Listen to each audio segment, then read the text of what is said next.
आज़ाद group द्वारा संचालित आज़ाद UKPSC academy के ऑफिशियल यूट्यूब चैनल पर आप सभी का स्वागत है। ये व्यापक बृहद मंच उत्तराखंड लोक सेवा आयोग द्वारा आयोजित किए जाने वाले यूकेपीएससी एग्जाम, समीक्षाधिकारी सहायक समीक्षाधिकारी एग्जाम, साथ ही उत्तराखंड राज्य सरकार द्वारा आयोजित की जाने वाली सभी प्रतियोगी परीक्षाओं की तैयारी करने वाले सभी छात्रों के लिए समर्पित एक व्यापक बृहद मंच है। इसके माध्यम से आप सभी उत्तराखंड राज्य विशेष का व्यापक और संपूर्ण अध्ययन यहाँ से कर सकते हैं। समान अध्ययन के सभी विषयों का विषयवार अध्ययन यहाँ पे आपको लगातार क्लासेस उपलब्ध हो रही हैं। साथ ही करंट अफेयर्स का संपूर्ण अध्ययन की क्लासेस लगातार आप लोगों को मिल रही हैं। प्लेलिस्ट हर विषय की बनाई गई है, आप लोग प्लेलिस्ट में जाकर के क्लासेस देख सकते हैं। आप सभी के लिए एक निःशुल्क मासिक करंट अफेयर्स भी उपलब्ध कराई जाती है। इसके लिए आप सभी को आज़ाद यूकेपीएससी एकेडमी का ऑफिशियल एप्लीकेशन डाउनलोड करना पड़ेगा। यह एप्लीकेशन आपको गूगल प्ले स्टोर पर मिल जाएगा या फिर इस एप्लीकेशन की लिंक आपको डिस्क्रिप्शन में मिल जाएगी। डिस्क्रिप्शन में चेकआउट करिए, आप सभी को आज़ाद यूकेपीएससी एकेडमी का ऑफिशियल एप्लीकेशन मिलेगा। वहां पर स्टडी मटेरियल में जाएंगे तो करंट अफेयर्स की मैगजीन मिल जाएगी। बहुत व्यापक और बृहद संपूर्ण मैगजीन है। आप लोग करंट अफेयर्स की आपकी सभी समस्याओं का समाधान कर देगी। साथ ही आप लोग हमारे साथ व्यापक और संपूर्ण अध्ययन कर सकते हैं एप्लीकेशन के माध्यम से। हर एक विषय का या फिर संपूर्ण कोर्स का, यूकेपीएससी और अन्य सभी एग्जाम का यहाँ पर आपको कंप्लीट कोर्स मिल जाएगा। इसके अलावा आप यदि पहली बार आज़ाद यूकेपीएससी एकेडमी के यूट्यूब चैनल पे आए हैं तो इसको सब्सक्राइब जरूर करिए, नोटिफिकेशन बेल इसकी जरूर दबाइए ताकि सभी वीडियोस आपको समय से मिल सकें। साथ ही उत्तराखंड के सभी छात्रों को इस चैनल के माध्यम से बारे में जरूर बताइए। हर वीडियो को आप शेयर करिए, साझा करिए और प्रतिदिन के स्तर पर आपको यहाँ पर रेगुलर, निरंतर, व्यापक स्तर पर क्लासेस मिलेंगी। प्लेलिस्ट पे आपको कंटेंट सारा अपडेट किया जा रहा है, तो आप प्लेलिस्ट भी चेकआउट करिए। एप्लीकेशन डाउनलोड करके करंट अफेयर्स की मैगजीन प्राप्त करिए, निःशुल्क टेस्ट सीरीज प्राप्त करिए और साथ ही आप यहां पर जुड़ करके व्यापक और बृहद तैयारी करिए। तो चलिए आज की क्लास प्रारंभ करते हैं। शुक्रिया। तो करंट अफेयर्स के आज के सेगमेंट पे हम लोग करंट अफेयर्स से जुड़े हुए लगभग 10 मुद्दों को बारे में समझेंगे और हाल फिलहाल में जो घटनाक्रम हुए हैं उनको समझने का प्रयास करेंगे। इसमें राष्ट्रीय, अंतर्राष्ट्रीय या अन्य मुद्दे आपके होंगे। तो आज के करंट अफेयर्स में शुरुआत करते हैं सबसे पहले क्वाड शिखर सम्मेलन को लेकर के। अभी हाल ही में 3 मार्च 2022 को क्वाड नेताओं का शिखर सम्मेलन हुआ 2022 का। तो सबसे पहले एक बार हमें ये समझना होगा कि क्वाड है क्या। आप देख रहे हैं यहाँ पर 4 देश जो है आपको विश्व मानचित्र में दिखाई दे रहे होंगे। क्वाड का फुल फॉर्म है क्वाड्रिलेटरल सिक्योरिटी डायलॉग। इसको आप पूरी तरीके से देखें तो यहाँ पे आप देख पा रहे होंगे कि 4 देश हैं। पहला देश हमारा भारत है, दूसरा देश यहाँ पे ऑस्ट्रेलिया है, तीसरा यहाँ पे जापान है और ये आपका यूएसए है। इन 4 देशों ने साथ में मिल करके क्वाड्रिलेटरल सिक्योरिटी डायलॉग के रूप में इसको डेवलप किया है। दरअसल ये मंच एक तरीके से सोचिए कि जो प्रशांत महासागरीय क्षेत्र है पूरा का पूरा, इस प्रशांत महासागरीय क्षेत्र को सुरक्षित रखने के लिए, मुक्त रखने के लिए, खुलापन रखने के लिए, समृद्धि के लिए भारत प्रशांत क्षेत्र या इंडियन ओशन और प्रशांत क्षेत्र को समर्थन देने के लिए इन 4 देशों के द्वारा इस एक तरीके के अनौपचारिक संगठन की स्थापना की गई थी 2007 में। सबसे पहले शिंजो अबे जो जापान के तत्कालीन उस समय प्रधानमंत्री थे, उनके द्वारा ही यह अवधारणा प्रस्तुत की गई थी क्वाड को लेकर के कि ऐसा एक मंच आना चाहिए। लेकिन उस दौरान चीन के दबाव के कारण से कई सारे ये भी कहते हैं कि ये एक चीन को काउंटर चाइना ग्रुप के तौर पे भी काम कर रहा है। लेकिन पहले ऑस्ट्रेलिया 2007 में इसके साथ नहीं जुड़ा, जिस कारण से ये मंच जो है स्थापित नहीं हो पाया। इसके बाद शिंजो अबे द्वारा 2012 में हिंद महासागर और प्रशांत महासागर की समुद्री सुरक्षा को सुनिश्चित करने के लिए इन 4 देशों को आपस में जोड़ा गया। तो पहले शुरुआत में जो इसका नाम था वो था डेमोक्रेटिक सिक्योरिटी डायमंड, पहले इसका नाम ये था। बाद में जो है इसको 2017 में क्वाड नाम दे दिया गया। ठीक है, और क्वाड नाम दे करके मुख्य रूप से एक चीज़ समझिए कि हिंद प्रशांत क्षेत्र में किसी भी बाहरी शक्ति के एक तरीके से वर्चस्व को, खासकर चीन को, उसके प्रभाव से मुक्त रखने के लिए पूरा का पूरा संगठन बनाया गया है। और इसकी हर साल जो है आपकी वर्चुअल जो है मीटिंग्स अभी हो रही, जब से कोविड है तब से वर्चुअल हो रही, नहीं पहले मिलते थे। और इनके द्वारा जो है अभ्यास मालाबार भी किया जाता है, जिसमें चारों देश जो है यहाँ पर चारों देशों की नौसेना मिल करके अभ्यास मालाबार भी करती है, अभ्यास मालाबार भी करती है। ठीक है, तो ये एक बहुत इम्पॉर्टेंट अंतर्राष्ट्रीय स्तर पे एक संगठन के तौर पे उभर के क्वाड सामने आ रहा है, तो ये आप सभी को ध्यान में रखना चाहिए।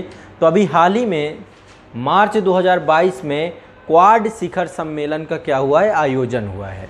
इस बैठक में प्रधानमंत्री नरेंद्र मोदी भारत की तरफ से, इसके अलावा ऑस्ट्रेलिया के इस समय पीएम कौन है, स्कॉट मॉरिसन, ऑस्ट्रेलिया के स्कॉट मॉरिसन, और संयुक्त राज्य अमेरिका के जो बाइडेन, और जापान के प्रधानमंत्री हैं फुमियो किशिदा। इन सभी ने मिलकर के इस बैठक में भाग लिया। ये किसी एक पर्टिकुलर स्पेस में नहीं हुआ, ये वर्चुअली हुआ है, यानी कि ऑनलाइन मीडियम से हुआ है।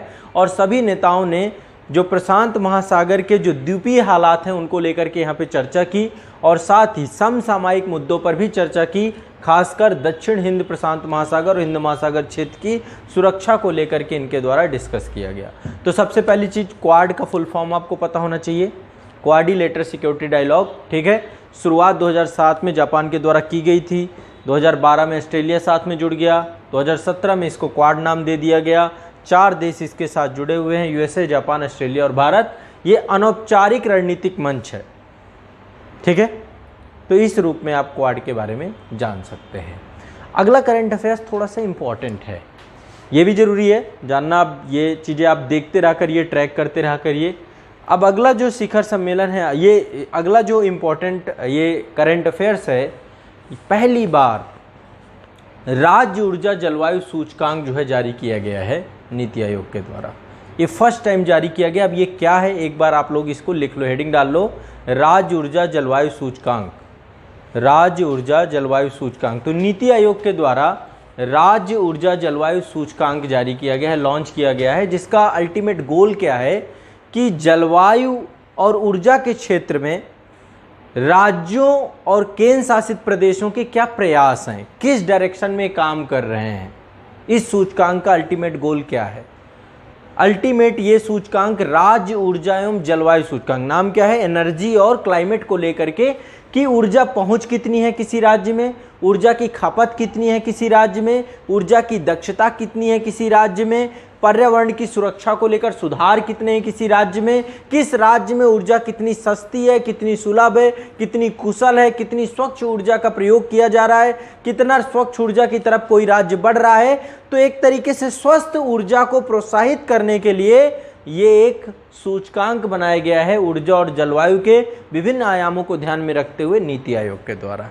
ठीक है, सूचकांक का नाम क्या है, राज्य ऊर्जा सूचकांक। अब इस सूचकांक ये पहली बार जारी किया गया है। इसके तहत state energy and climate index बनाया गया है, जिसमें राज्यों और केंद्र शासित प्रदेशों को 6 आयामों पे जो है 6 मापदंड बनाए गए हैं, उसके तहत इनको रैंक प्रदान की जाती है। 6 मापदंड इसमें बनाए गए हैं। 6 मापदंड कौन कौन से हैं, पहला मापदंड है इसमें डिस्कॉम। डिस्कॉम मतलब जितनी भी डिस्ट्रीब्यूशन कंपनी है जो विद्युत को क्या करती है, विद्युत वितरण कंपनी के तौर पे, उनका प्रदर्शन कैसा है, डिस्कॉम का प्रदर्शन कैसा है। तो सबसे पहला जो है इसका है डिस्कॉम का प्रदर्शन कैसा है। दूसरा, ऊर्जा की विश्वसनीयता कितनी है। ठीक है, सामर्थ्य पहुंच मतलब कहां कहां तक एनर्जी किसी राज्य में पहुंच रही है। स्वच्छ ऊर्जा की पहल कितनी है, किसी राज्य में स्वच्छ ऊर्जा कितनी ज़्यादा है, ऊर्जा इफिशियंसी कितनी है, दक्षता कितनी है, पर्यावरण को लेकर के वो किस तरीके से इफेक्ट कर रही है, पर्यावरणीय स्थिरता कितनी है, और नए इनिशिएटिव कैसे ले रहे हैं। इस आधार पे एक इंडेक्स क्रिएट किया गया है, जिस इंडेक्स का नाम है state energy and climate index, ये डेवलप किया गया है। ठीक है, अब इसके तहत 3 कैटेगरी क्रिएट की गई हैं, राज्यों की, केंद्र शासित प्रदेशों की, है ना। तो पहली है फ्रंट रनर, दूसरा है अचीवर्स और तीसरा है एस्पिरेंट। अब इसमें जो आपको लिखना है, सबसे पहली चीज जो टॉप प्रदर्शन कर रही है, कौन हो सकता है टॉप में,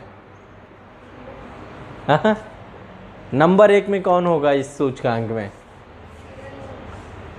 हाँ, राज्यों में, पहले बड़े राज्यों में शीर्ष प्रदर्शन करने वाले, हाँ, पागल कौन, उत्पादन खपत नहीं, ये तो सब पे मिला के बनाया गया ना। इंडेक्स जो होता है उसका तो सम निकाला जाता है ना। 6 चीज़ें रखी गई हैं। 6 चीज़ों के आधार पर डिस्कॉम कहाँ पे कितना बेहतर है, विद्युत वितरण कंपनियाँ, सामर्थ्य और पहुंच कितना है, ऊर्जा की विश्वसनीयता कितनी है, ऊर्जा दक्षता कितनी है, पर्यावरण स्थिरता कितनी है, नई पहल कितनी है। नंबर 1 पे शीर्ष प्रदर्शनकारी में 3 स्टेट है, नाम लिख लीजिए। शीर्ष प्रदर्शनकारी बड़े राज्यों में गुजरात, केरल और पंजाब। ठीक है, इनको 3 शीर्ष राज्यों के तौर पे चुना गया है, गुजरात, केरल और पंजाब। गुजरात, केरल और पंजाब। गुजरात,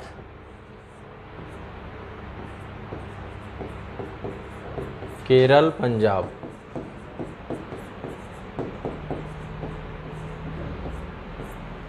ठीक है, दूसरा छोटे राज्यों में 3 स्टेट हैं, गोवा, त्रिपुरा, मणिपुर। गोवा, त्रिपुरा, मणिपुर। ठीक है, और जो असंतोषजनक प्रदर्शन है, छत्तीसगढ़, मध्य प्रदेश और झारखंड, इनको सबसे नीचे रखा गया है। सबसे नीचे वाले हैं छत्तीसगढ़, मध्य प्रदेश और झारखंड। बिजली की स्थिति यहाँ पे सबसे ज़्यादा बुरी है। कहाँ पे अच्छी है? एमपी तो अलग ही स्टेट है ना, देखिए असंतोषजनक में है छत्तीसगढ़, मध्य प्रदेश, झारखंड। ठीक है, तो ये आपका जो है ये एक सूचकांक है, इम्पोर्टेंट इसलिए क्योंकि फर्स्ट टाइम ये जारी हुआ है, इसलिए ऐसे सूचकांक हमको ध्यान में रखने हैं, ऐसे सूचकांकों के बारे में चर्चा करनी है। गोवा, त्रिपुरा और मणिपुर। ठीक है, उत्तर प्रदेश 13वें नंबर पे, छत्तीसगढ़ को अंतिम स्थान प्राप्त हुआ है। ठीक है, उत्तर प्रदेश अपना बीच में बना रहता है। हाँ, लास्ट है, छत्तीसगढ़ लास्ट है, फिर इसके बाद मध्य प्रदेश है, फिर झारखंड है। सबसे मतलब लास्ट आपका छत्तीसगढ़ है, फिर ये ऐसे बनाया गया है। गोवा, त्रिपुरा, मणिपुर आपके छोटे राज्यों में है। केंद्र शासित प्रदेशों में लिख लीजिए टॉप 3 कौन से हैं? चंडीगढ़, दिल्ली एवं दमन दीव। ठीक है, तो ये एक सूचकांक है, इस सूचकांक के बारे में आपको थोड़ा बहुत जानना चाहिए था। ठीक है, अभी अंतर्राष्ट्रीय शिल्प मेला कहाँ पे हुआ है, आयोजित हुआ है? अंतर्राष्ट्रीय शिल्प मेला, इंटरनेशनल क्राफ्ट मेला सूरजकुंड में हुआ है, हरियाणा के।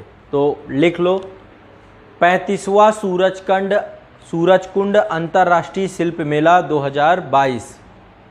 35वां सूरजकुंड इंटरनेशनल शिल्प मेला 2022। ठीक है, आयोजित हुआ है कहाँ पे? ये आयोजन का टाइम था 19 मार्च से लेकर के 4 अप्रैल 2022 तक। तो 19 मार्च से लेकर के 4 अप्रैल तक हुआ है ये 2022। ठीक है, 19 मार्च से लेकर के 4 अप्रैल तक। दूसरा, इसके बारे में दूसरी जानकारी क्या है चाहिए आपको? दूसरी, ये विश्व का सबसे बड़ा शिल्प मेला होता है। ये विश्व का सबसे बड़ा शिल्प मेला है। ये सूरजकुंड आपका फरीदाबाद में पड़ता है, हरियाणा में। ठीक है, और इसका आयोजन जो किया है सूरजकुंड मेला प्राधिकरण, एक अथॉरिटी डेवलप की गई है हरियाणा पर्यटन विभाग के द्वारा। केंद्रीय पर्यटन विभाग, कपड़ा, संस्कृति, विदेश मंत्रालय, मतलब काफ़ी लोगों के सहयोग से पूरा का पूरा ये बनाया गया है। यहाँ पे नीचे सारे दिए गए हैं जितने भी हैं इसके पार्टनर्स। ठीक है, तो ये कई जो है एजेंसीज मिलके काम करती हैं। एक तो सूरजकुंड की खुद की अथॉरिटी है, हरियाणा सरकार है, इसके बाद केंद्रीय पर्यटन विभाग है, और कपड़ा मंत्रालय है, संस्कृति मंत्रालय है, विदेश मंत्रालय है। ठीक है, इन्होंने मिल करके किया गया है। थीम राज्य था जम्मू कश्मीर। इस मेले का थीम राज्य था जम्मू कश्मीर। भागीदार देश था उज्बेकिस्तान। ये लिखा हुआ उज्बेकिस्तान इसका थीम राज्य मतलब जिसको फोकस किया गया है। थीम राज्य मतलब पर्टिकुलर पूरे मेले पे एक हाइलाइटर होता है ना, कि हाइलाइटेड किया गया है जम्मू कश्मीर को। तो जम्मू कश्मीर थीम राज्य के तौर पे था, भागीदार देश था इसमें उज्बेकिस्तान। देखो ये 35वां है। सबसे पहला सूरजकुंड मेला जो है 1987 में जो है प्रारंभ किया गया था। 1987 से जो है ये मेला लगातार किया जा रहा है, और लगातार कई सारे देश, कई देश जो है इसमें सहभागी होते हैं। लगभग इस बार 30 से ज़्यादा देश जो है इसमें जुड़े हुए थे। ठीक है, लैटिन अमेरिकी देश भी आते हैं। उज्बेकिस्तान तो इसका सहयोगी देश था ही, Afghanistan, Ethiopia, Mozambique, Tanzania, Zimbabwe, Uganda, Namibia, पूरा अफ्रीका संघ के काफ़ी सारे देश मिल करके यहाँ पे भाग लेते हैं। कई सारी कंट्रीज़ आके इस पूरे शिल्प मेले में भाग लेती हैं। ठीक है, कई बार जो है यहाँ पे भी प्रगति मैदान पे भी बुक फेयर लगते हैं, अंतर्राष्ट्रीय बहुत सारे इंटरनेशनल फेयर लगते हैं। आप लोगों को समय मिला करे तो आप लोग जाया करिए इन सब चीज़ों को देख। हाँ हाँ, चलिए।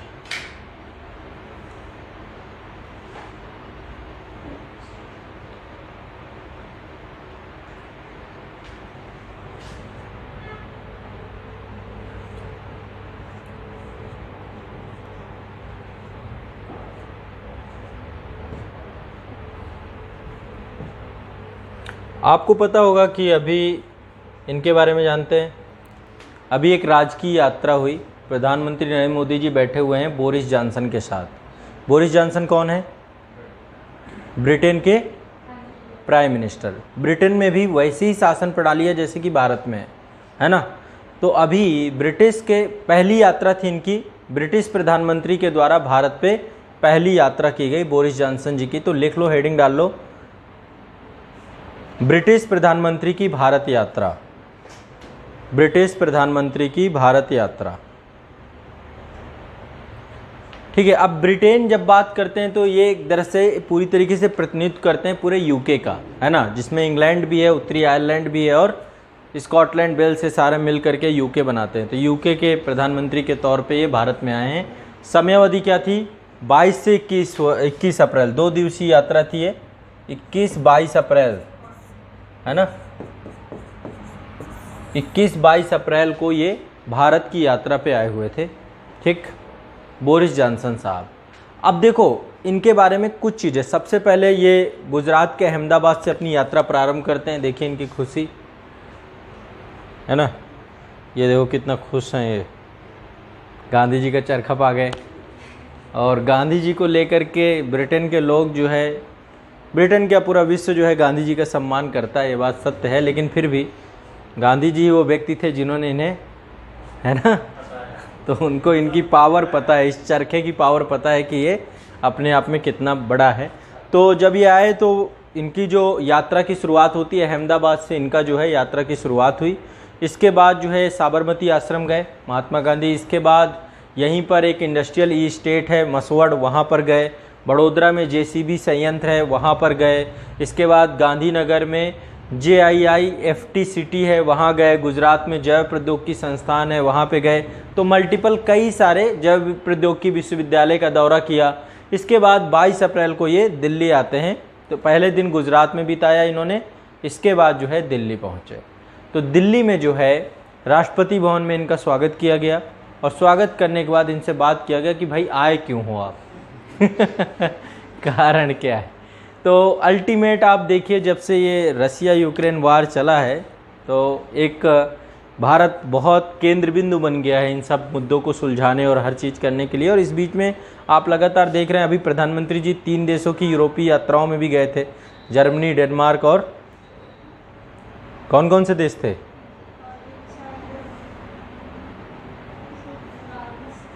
फ्रांस, है ना। तो यूरोपीय देशों की यात्रा में प्रधानमंत्री का जाना और साथ में विश्व में एक तरीके से भारत एक बड़ी इकोनॉमी के तौर पे है, तो इनके द्वारा जो है कई सारे, ठीक है, बस यही है, आपको दिमाग में बैठा लेना। आए होंगे तो कुछ आर्थिक गतिविधियों पे बातचीत हुई होगी, कुछ रक्षा और सुरक्षा सहयोग को लेकर के व्यापारिक रणनीति पे बात हुई होगी, एक व्यापक कंप्रिहेंसिव साइबर प्रशासन को लेकर के बात हुई होगी, साइबर प्रतिरोध को लेकर बात हुई होगी, कुछ राष्ट्रीय अवसंरचना के क्षेत्र पे सहयोग को लेकर बात हुई होगी, आतंकवाद एक बड़ा मैटर रहता है तो आतंकवाद, उग्रवाद पे बात हुई होगी। हर देश के साथ हमें ये दिमाग में कुछ पर्टिकुलर पॉइंट आपको लेकर के चलना है, ठीक है। साथ में बगल में अफगानिस्तान है, वहाँ पे दिक्कत होगी, उस पर बात हुई होगी, G20 और राष्ट्रमंडल की बात हुई होगी। तो जहाँ जहाँ पे एक दूसरे से जुड़ाव रखते हैं कुछ कॉमन ही होते हैं। साथ ही दोनों नेताओं के बीच में डिस्कशन हुआ कि भाई रसिया यूक्रेन का क्या करें, बोले चलने दो, दोनों ही विरोध कर रहे हैं, हम लोग क्या कर सकते हैं। ठीक है, तो वैसे ये तो खुल के जो है यूक्रेन के साथ हैं। भारत जो है रसिया का विरोध नहीं करता, भारत युद्ध का विरोध करता है। ठीक है, हम रसिया के खिलाफ नहीं है, बट रसिया के द्वारा किए गए युद्ध के खिलाफ हैं। ठीक है, अब ये कोई ऐसा नहीं है कि भारत व्यवहारिक पृष्ठभूमि पे रसिया को किसी तरीके के युद्ध को लेकर प्रोत्साहित कभी नहीं करता है, बट हम उसका कहीं पर भी अभी जितने भी चाहे यूनाइटेड नेशन में मतदान की बात आई हो, हर जगह पे आई हो, भारत ने अपने आप को उससे अलग ही रखा है, क्योंकि हम अपनी एक इंडिपेंडेंट विदेश नीति के साथ, कूटनीति के साथ आगे लेकर के चल रहे हैं। इसके बाद दोनों देशों के द्वारा बहुत सारी इनोवेशंस, पार्टनरशिप और इन सब चीज़ों की बात हुई होगी। तो अल्टीमेट बस यही चर्चाएं होती हैं जितने भी इंटरनेशनल कोई महत्वपूर्ण, मतलब इसी को आप ले करके देखेंगे, है ना। अब 5G की बात चल रही है, आर्टिफिशियल इंटेलिजेंस की बात चल रही है। तो जब भी आप इंटरनेशनल रिलेशन में द्विपक्षीय यात्राएं हों, भारत के राष्ट्रपति जाएं, प्रधानमंत्री जाएं या किसी देश के राष्ट्राध्यक्ष आएँ, आप तुरंत 5-6 भागों में उसको बांट लीजिए। ठीक है, सबसे पहला इकोनॉमिक, सबसे पहली बात यही होगी कि हम अपने आर्थिक संबंधों को दोगुना करेंगे, तिगुना करेंगे, कुछ ना कुछ बात होगी। फिर इसके बाद दूसरा आ जाइए, चूंकि क्लाइमेट चेंज एक बड़ा मुद्दा है, तकनीकी एक बड़ा मुद्दा है ना। और क्या है, इंटरनेशनल लेवल पे है कि रक्षा हस्तांतरण हो एक दूसरे को लेकर, सुरक्षा एक दूसरे देशों की बहुत ज़रूरी है, आतंकवाद एक बड़ा विषय है। तो ये सब चीज़ों को लेकर के ही वार्तालाप होगी, बस ये समझ लीजिए। एक दूसरे से सहयोग की बात होगी। तो ये बहुत आपको, मतलब इस तरीके से आपको समझ लेना है, समझ करके इसको आपको लिख देना है। आप याद नहीं कर सकते इन सब चीज़ों को लेकर के, और कुछ पर्टिकुलर चीज़ें आपको ध्यान में रखना होगा कि भाई ऐसा ऐसा क्या क्या हुआ है आपस में, ये भी आपको ध्यान में रखना चाहिए। ठीक है, अब नेक्स्ट आते हैं हम लोग।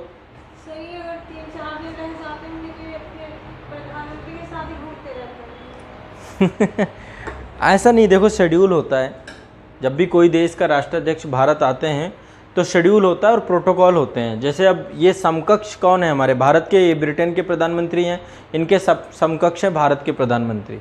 तो हमेशा समकक्ष जो होते हैं, समकक्षों के बीच में एक पूरा डायलॉग होता है। और चूँकि ये हमारे गेस्ट हैं, हम यहाँ होस्टिंग कर रहे हैं, इंडिया में है ये, तो निश्चित तौर पे भारत के प्रधानमंत्री, एक शेड्यूल तय होता है दोनों का, है ना। वो शेड्यूल पहले से ही सब सारा का काम डिप्लोमेट्स का होता है कि कब क्या कैसे करना, उसी हिसाब से यात्राओं को तय किया जाता है कि 2 दिवसीय रखना है, कि 1 दिवसीय रखना है, कि 3 दिवसीय रखना है।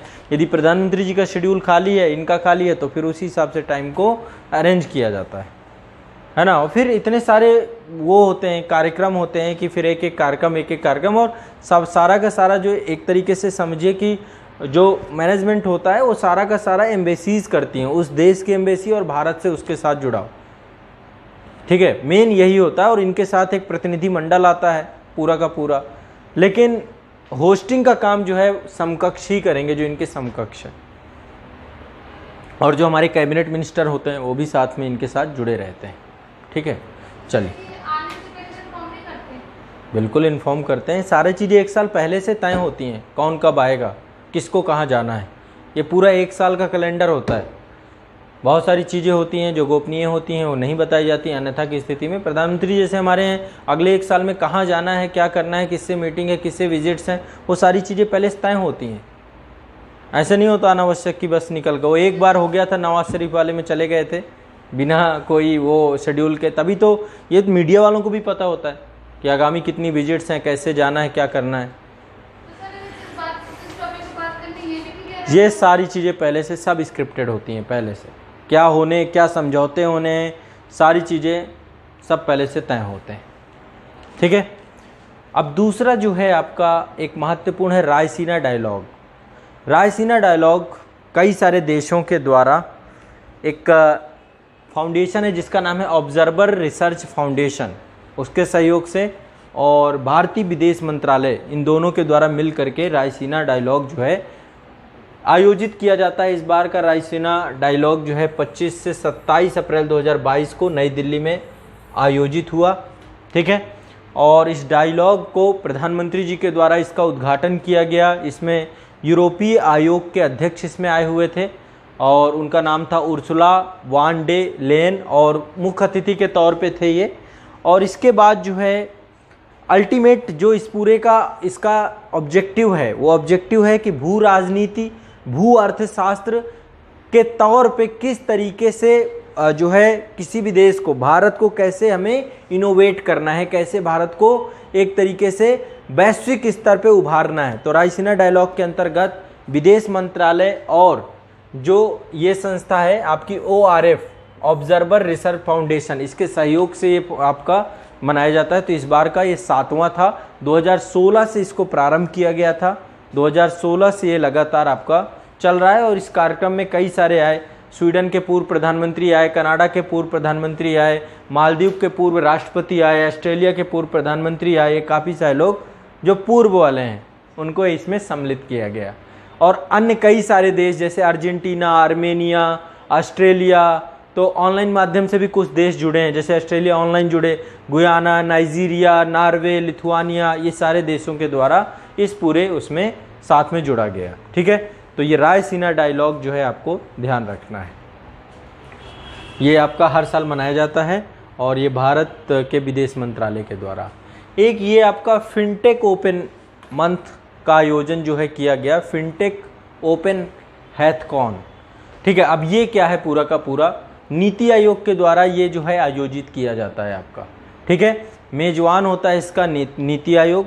मेन उद्देश्य क्या है इसका कि किस तरीके से हमारे यहाँ पे डिजिटल प्लेटफॉर्म को लेकर के काम करें, फिनटेक के लिए अग्रणी समाधान प्रदर्शित करना, टेक्नोलॉजी और फ़ोन के साथ चीज़ों को जोड़ना है ना, उसको लेकर के फिनटेक काम करना। तो भारत में जितने भी नवाचार हो रहे हैं, बहुत सारे इनोवेशंस हो रहे हैं, बहुत सारे डिजिटल निर्माता हैं, कैसे वो अपने आप को टेक्नोलॉजी के लिए सोचने के लिए हो, विचार करने के लिए हो, कोडिंग को लेकर के उन सबको अवसर प्रदान करने के लिए नीति आयोग के द्वारा ये प्रारंभ किया गया हैकाथॉन है। और इस बार जो है ये पूरा का पूरा कार्यक्रम आपका फ़ोनपे के साथ जोड़ करके किया गया था। तो ये जो है इसका देखिए एक पर्टिकुलर एक रजिस्ट्रेशन होता है। रजिस्ट्रेशन करने के बाद जितने भी इनोवेटिव आइडियाज़ वाले लोग हैं कि भाई कैसे कोडिंग करनी है, कैसे जो है चीज़ों को बनाना है, उसको लेकर के पूरा का पूरा एक रजिस्ट्रेशन होता है और इसमें एक विजेता घोषित किया जाता है। विजेता को 5 लाख रुपए का पुरस्कार दिया जाता है। ठीक है, तो इस बार का जो है फिनटेक आपका आयोजित हुआ था, नीति आयोग और फ़ोनपे के द्वारा मिल करके पूरा का पूरा किया गया था। ठीक है, तो थोड़ा बहुत ये आपको जानकारी होनी चाहिए। एक ये थोड़ा सा आपको ध्यान रखना है, GI टैग मिला है इसको। ये क्या है, नरसिंहपेट्टई नागस्वरम, लिख लो इसे, नरसिंहपेट्टई नागस्वरम। ये एक वाद्य यंत्र है, नरसिंहपेट्टई, लिख पाएंगे नहीं लिख पाएंगे? एक ये वाद्य यंत्र है, नरसिंहपेट्टई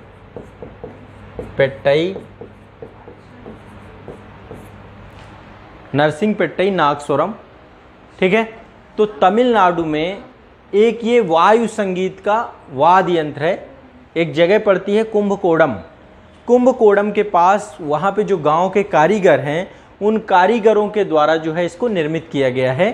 तो इसको GI टैग प्राप्त हुआ है। इस वाद्य यंत्र को क्या किया गया है, GI टैग, भौगोलिक संकेतक के तौर पे बनाया गया है। ठीक है, एक GI टैग इसको प्रदान किया गया है। ठीक है, ध्यान रखिएगा इसको। ये तमिलनाडु का है, कुंभकोणम एक गांव है, वहाँ पर ये वाद्य यंत्र हाथ से निर्मित किया जाता है ना। नरसिंहपेट्टई एक गांव है, नरसिंहपेट्टई एक गांव है। उस गांव के कारीगरों के द्वारा अपने पूर्वजों, जो उनके पूर्वज थे, उनके द्वारा लकड़ी से इस उपकरण को बनाने का कौशल जो है उन्हें मिला है। और ये प्रसंस्करण कौशल बना रहे, इसके लिए जो है इसको क्या किया गया है, नरसिंहपेट्टई नागस्वरम को क्या प्रदान कर दिया गया है, भौगोलिक संकेतक के तौर पे इसको लिस्टेड कर दिया गया है। ठीक है, हाँ, एक वाद्य यंत्र है, शादियों में, मंदिरों के उत्सवों में, इन समारोहों में जो है इसको बजाया जाता है। ठीक है, देखिए बजा रहे हैं। ठीक है, तो इसको इस रूप में जो है सेलिब्रेट किया जाता है नरसिंहपेट्टई को। ठीक है, क्लियर है? ठीक है, तो आज के लिए इतना ही रखते हैं। नेक्स्ट सेशन में हम आगे और बढ़ाएंगे। ठीक है, धीरे धीरे। अभी जो हाल फिलहाल में जैसे हमारे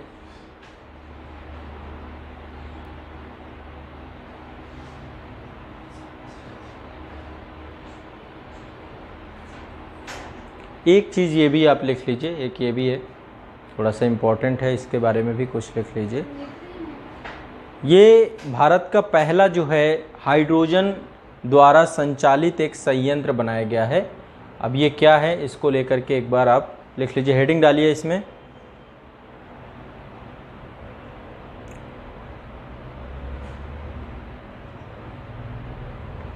लिखिए हाइड्रोजन द्वारा संचालित भारत का पहला संयंत्र,